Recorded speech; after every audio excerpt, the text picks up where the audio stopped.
Hello veterans, friends and well wishers, नमस्कार। कल जो मैंने एक वीडियो बनाया था उसमें मैंने कहा था कि एक हमारे मनप्रीत शर्मा जी थे। उन्होंने कहा कि आप कैसे सैनिक को 14 नवंबर को जंतर मंतर पर पहुंचने का आह्वान नहीं करते हो, आप अपनी रोटी सेक रहे हो। इसके बारे में मैंने कुछ बताया था और मैंने उनसे पूछा था, सर ये बताइए कि आपका कौन सा संगठन है, क्या है आपकी योजना है, क्या क्या आपके मुद्दे हैं, जिससे हमें भी पता चला क्या कर रहे हैं। उन्होंने तो कुछ नहीं बताया, लेकिन एक मेरे व्यूअर हैं, बहुत अधिकतर आते हैं और बहुत ही सम्मानीय मेरे व्यूअर हैं, उनका नाम है बाल मुकंद राय। वो कह रहे हैं कि पूर्व सैनिक 14 नवंबर को जंतर मंतर पर पहुंचे। अब वहाँ क्या होगा ये बता रहे हैं। अब ये पता नहीं ये उस संगठन से संबंधित रखते हैं या नहीं रखते, या ये पूर्व सैनिक ही हैं। ये कह रहे हैं कि इक्वल MSP की बात होगी, वहाँ इक्वल डिसेबिलिटी की बात होगी और पेंशन की बात होगी, ECHS की बात होगी, सर्विस पेंशन की बात होगी। इन्होंने अपनी ओर से इस प्रकार बताया है।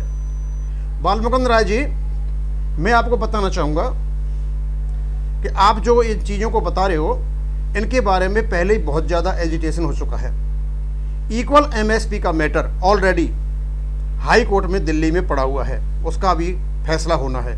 हाई कोर्ट में ये तभी गए जब इसके खिलाफ बहुत ज़्यादा एजिटेशन हो चुका है और भारत सरकार ने नहीं माना तो ये हाई कोर्ट चले गए, तो ये फैसला तो वहीं होगा।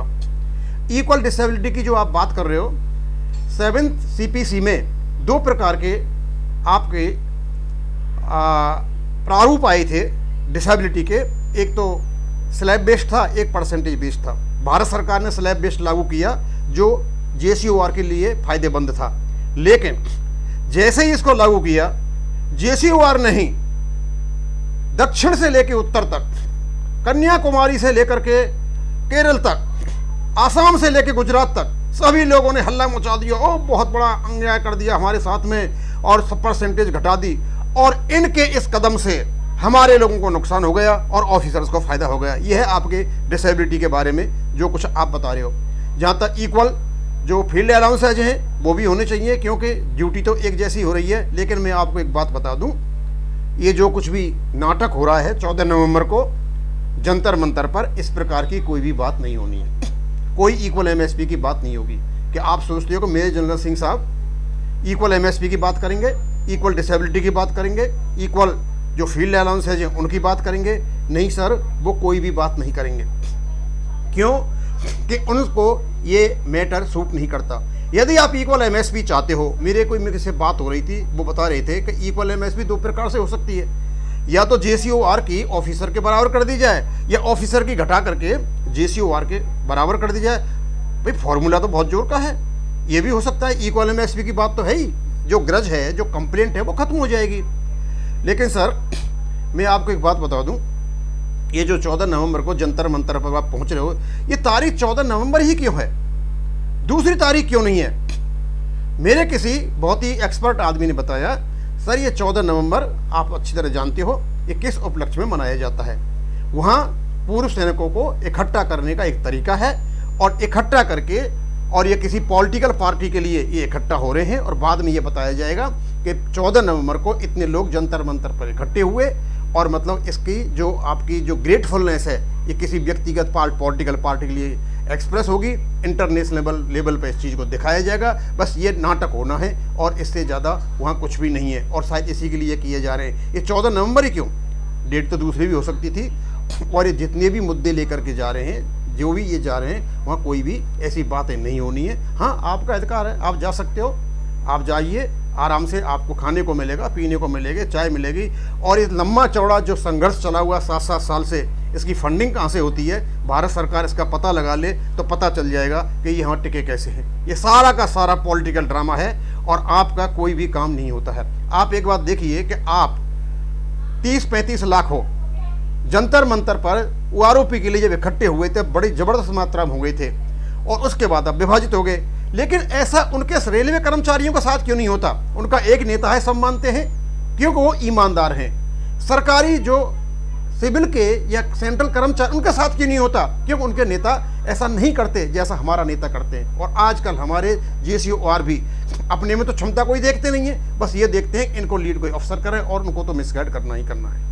आगे आपकी मर्जी है, जैसा चाहें आप वैसा करो। एक मेरे ऑनररी कैप्टन है, ये हैं जगत सिंह कटेवा। ये काफ़ी अच्छा लिखते हैं, काफ़ी अच्छा नॉलेज भी है और काफ़ी इनको गुस्सा भी आता है। और ये ऑनररी कैप्टन है, इन्होंने अपना केस भी कोई EFT में कर रखा है। वहाँ क्या हुआ पता नहीं चल पाया, क्योंकि वहाँ भी लगा इनकी बातों से कुछ परेशानी सी है। तो मैं एक बात बताना चाहूँगा अच्छी तरह से, कटेवा साहब, जहाँ तक आपकी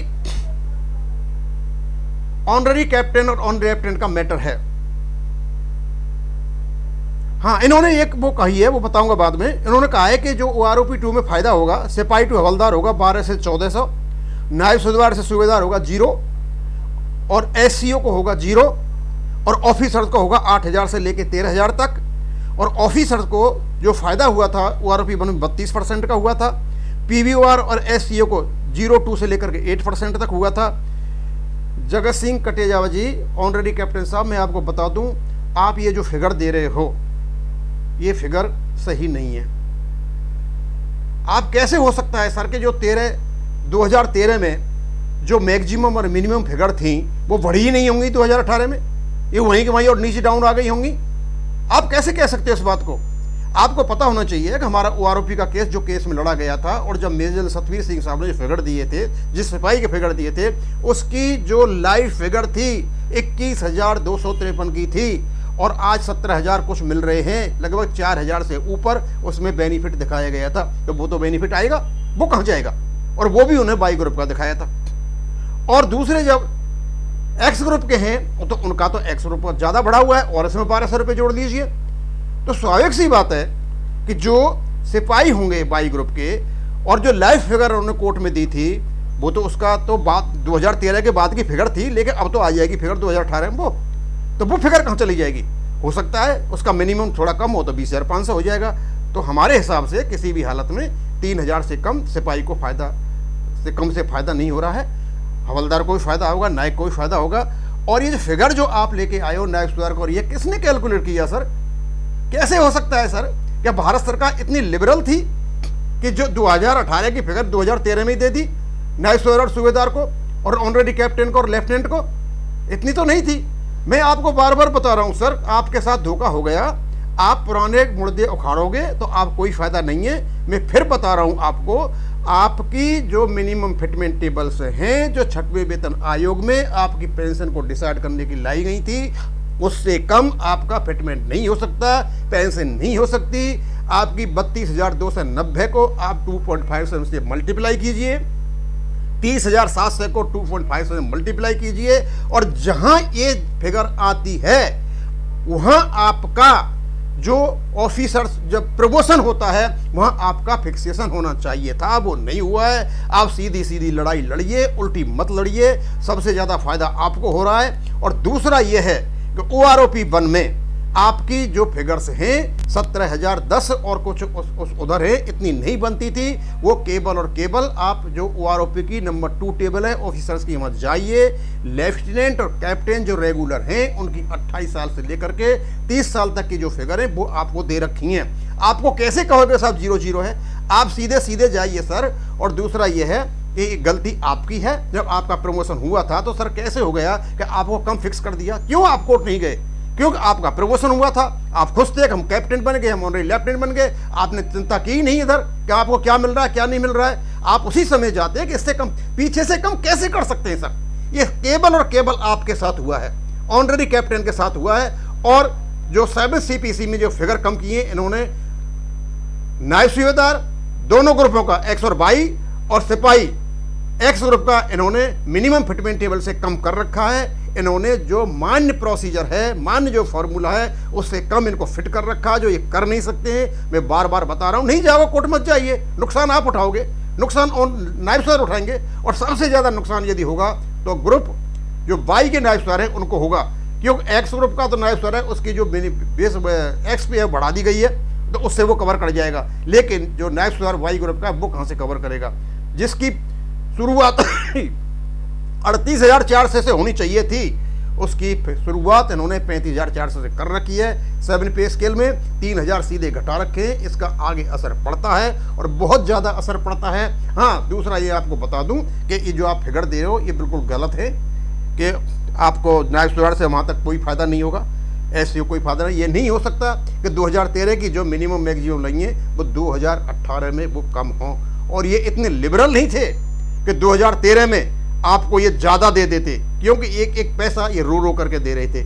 और यदि आप जो फिगर दे रहे हो यहाँ पे, यदि इतना सा ही खर्चा होता तो भारत सरकार कभी का दे देती। अभी इनके खर्चे के मारे इनका सांस अटकी हुई है, इससे बहुत खर्चा बहुत ज़्यादा है। आपकी प्रॉपर तरीक़ा से OROP आएगी और जो 2018 की लाइव फिगर हैं उनके बेस पर आएगी, प्रॉपर तरीक़ा से आएगी, इस प्रकार की नहीं आएगी। हाँ, आप जो बात कह रहे हो कि PVOR को 0.2 और 8% का फायदा हो, बिल्कुल आप सही कह रहे हो। जिसकी ज़्यादा सर्विस थी उसको ज़्यादा फायदा नहीं हुआ, जिसकी कम सर्विस थी उसका ज़्यादा फायदा हुआ। रीजन था उसका मिनिमम फिटमेंट टेबल 6वें वेतन आयोग में जो काम में लाई गई थी। जिसकी कम सर्विस थी उसको ज़्यादा फायदा हुआ उन पर टेबल से, और जिसकी ज़्यादा सर्विस थी वो पीछे के वेतन आयोगों से आ रहे थे, उनको फ़ायदा नहीं हुआ, आप कह सकते हो। लेकिन जिसकी 15 साल की सर्विस थी एक्स ग्रुप में, उसको कम से कम 40-42% का फायदा हुआ है। हर एक को, जिसकी 15 साल की सर्विस थी उसको हर एक को फ़ायदा हुआ है। लेकिन जैसे जैसे सर्विस आगे चली गई उसका परसेंटेज घटता चला गया, और यही उसमें था। तो मैं आपको बताना चाहूँगा कि ऐसा नहीं है कि आप जैसा सोच रहे हो और जंतर मंतर पर खूब जाएं, कोई परेशानी नहीं है। लेकिन आप ये देख लें कि क्या वास्तव में आपके मुद्दे उठाए जाएंगे या और किसी काम के लिए इकट्ठे हो रहे हैं। केवल और केवल ये बुलाने का एक बहाना है। वहाँ पर स्ट्रेंथ दिखानी है 14 नवंबर को। अब किस कारण से दिखानी है, ये कोई पॉलिटिकल स्टंट है या कोई हमारा तो कोई मुद्दा वहाँ होगा नहीं, कोई मुद्दा नहीं होगा। बस वही असली वाली OROP। और ये भी लगता है मेरे को कि सब इकट्ठा करके हो सकता है किसी पॉलिटिकल पार्टी के लीडर को बुलाया जाए और वह भाषण दिलवाया जाए। भाई यही होगा, इससे ज़्यादा हमें कुछ नहीं होना है। थैंक यू, धन्यवाद।